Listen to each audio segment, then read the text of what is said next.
Hello, my name is Max. Welcome to No Code Nerd, and this is No Code Page. That's what we're going to be talking about today. So, basically, super simple tool.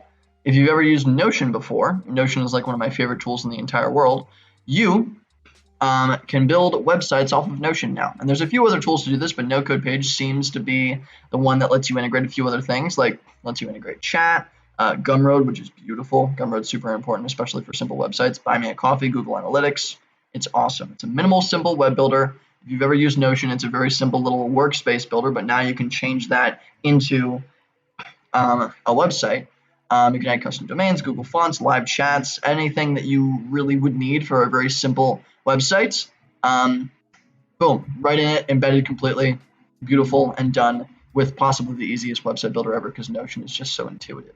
So I want to get into this. I really, really like tools like this: agency, portfolio, blog, resume, podcast, all these cool things. You can just start building. And since Notion is so easy, I actually recommend tools like this to a lot of people that have never built a website before. So Notion websites. That's basically it with a few extra integrations. So heck yeah. Let me know if you have any questions on what you can build with this, and I'll see you in the next episode. Peace out.